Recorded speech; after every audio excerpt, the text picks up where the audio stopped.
जय जय राम कृष्ण हरे राम राम जय जय राम कृष्ण हरे जय जय जय जय. एखाद्या बाईचा जावई आणि मुलगी जर टू व्हीलरवर आली आणि ती जर शेजारणीच्या जवळ बसली असेल ना, ती लगेच सांगते, पहा पहा कसा लक्ष्मी नावाचा जोडा दिसतो म्हटले. कोण? जावई आणि मुलगी आल्यावर. पण लगेच दुसऱ्या क्षणाला मुलगा आणि सुनबाई जर तिथून टू व्हीलरवर निघाली तर ती लगेच म्हणते, काही लाजबीज वाटते का नाही, खुशाल निघाली. माहेरात आणि सासरामध्ये एवढा फरक आहे. माहेरामध्ये पारतंत्र नाही, स्वतंत्र आहे, आणि सासरामध्ये पारतंत्र आहे. म्हणून अशीच सासूरवाशीने कंटाळली आणि तिने असा विचार केला, फार जाच आहे म्हटले इथे, मग आता आपण जाऊ आणि जीव देऊ म्हटले. आता जीव द्यायचं म्हटल्यानंतर ती निघाली जीव द्यायला. पण जीव द्यायला जात असताना रस्त्यामध्ये तिला एक बाई भेटली, तिची मैत्रीण भेटली, सखी भेटली. तिने विचारलं, का ग बाई, कुठं निघाली एवढ्या रात्री? म्हटले, जीव द्यायला निघाली. जीव द्यायला कुठं? इकडे जीव द्यायला कुठं जातात? ऐका, नदी कुठं आहे का इथं? आहे का? कुठं आहे? बाजूलाच आहे का? पाणी आहे का? आहे. जीव द्यायला तर मरळीत काय ना. मग ठीक आहे, मग ठीक आहे. निघाली ती जीव द्यायला. मैत्रीण भेटली, का ग बाई कुठं निघाली? म्हणजे जीव द्यायला. का? म्हणजे काय सांगू, सासरामध्ये नुसतं मला काच आहे म्हटले. सासू धड नाही, सासरा धड नाही, जाऊबाई फडफड बोलते, सगळं काही म्हटले अवघड आहे. नवऱ्याचं तर काय बोलायचंच नाही म्हटले.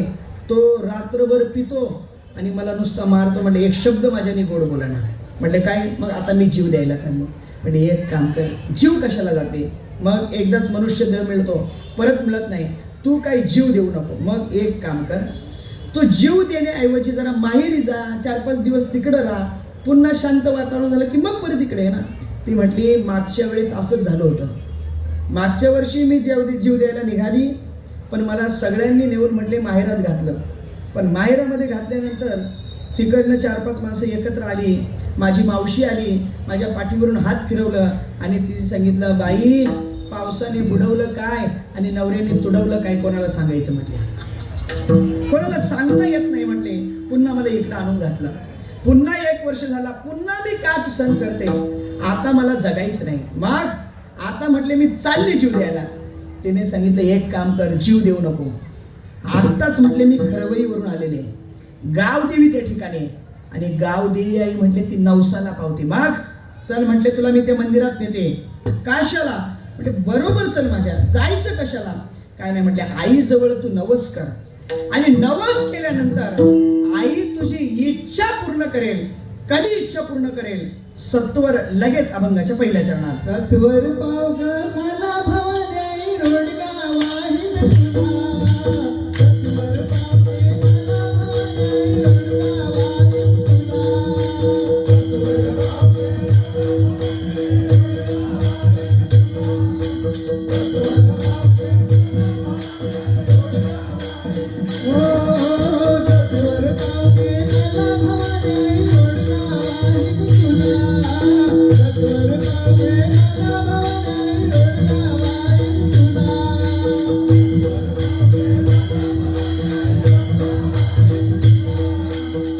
ग मला भवानी रोडगा वाहिन तुला. सत्वर पाव ग मला भवानी रोडगा वाहिन तुला. आपल्याला पहिलंच चरण म्हणायचंय, विठ्ठल विठ्ठल. सत्वर पावगे मला भवानी आई रोडगा वाहीन तुला. ती आई गाव देवीच्या मंदिरामध्ये आली, आईच्या समोर उभी राहिली आणि आईला सांगितलं, आई सत्वर पावगे मला भवानी आई रोडगा वाहीन तुला. आई मला सत्वर पावतो. सत्वर शब्दाचा अर्थ होतो लगेच मला पाव, लगेच मला प्रसन्न हो. आई म्हटली, ठीक आहे, हरकत नाही, मी तुला प्रसन्न होते, पण तू मला देशील काय म्हटले. कारण देवाला अगोदर प्रलोभन दाखवावं लागतं आणि त्यावेळेस देव नवस पूर्ण करतो. तिने सांगितलं, सत्वर पावगे मला, मी तुला काय करीन, रोडगा वाहीन. पण रोडगा वाहत असताना कोणाला वाहीन? भवानी आई रोडगा वाहीन तुला. तिथं भवानी असा शब्द आहे. आता भवानी शब्दाचा अर्थ इतका गोड आहे इतका त्याचा अर्थ चांगला आहे, पण या महिलांनी त्या भवानी शब्दाला इतक्या खालच्या दर्जाला नेऊन ठेवलं महाराज. हा? एखादी कुठे निघाली की लगेच दुसऱ्या म्हणतील बघा कशी निघाली. हा तुम्ही म्हणा, इथून मी नाही म्हणणार. भवानी शब्दाचा नेमका अर्थ काय? भव भवती हा धातोय संसारातून जी बाहेर काढते तिला भवानी म्हणतात. पण भवानी शब्दाचा अर्थ तुम्ही एवढ्या खालच्या दर्जाला नेऊन ठेवला.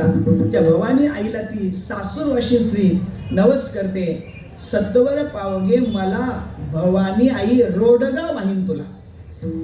आईला रोडगा दाखवावा लागतो. इकडे रोडगा बनवतात का?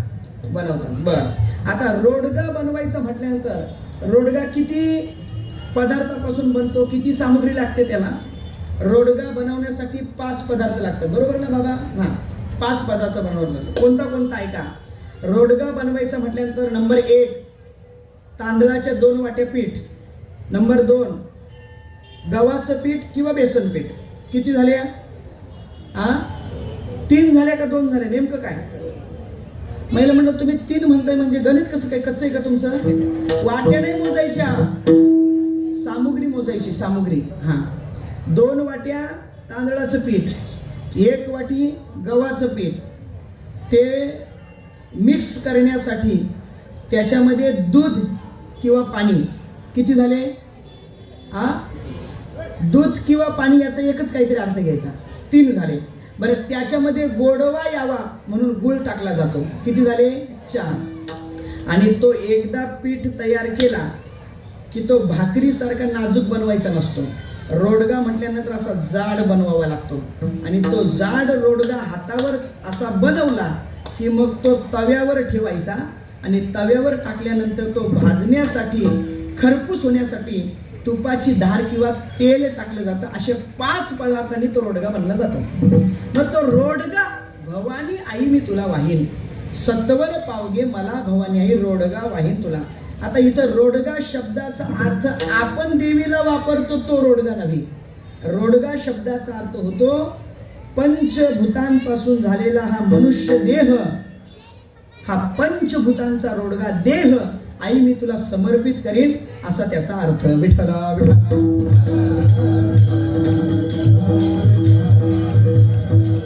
म्हणून आई तुम्हाला लवकर पाव, सत्वर पाव, सत्वर पावगे मला भवानी आई रोडगा वाहीन तुला. आई म्हटली मी तुला प्रसन्न होते, पण नेमकी तुझी प्रार्थना काय, तुझी इच्छा काय, तुझा नवस काय तो तरी सांग ना. मग ती यादी सांगायला सुरुवात करते. त्याच्यातील पहिली यादी आणि पहिलाच प्रकार असे अभंगाच्या 2ऱ्या चरणात.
करते आणि त्या यादीतील पहिलाच नवस ती आईकडे करते.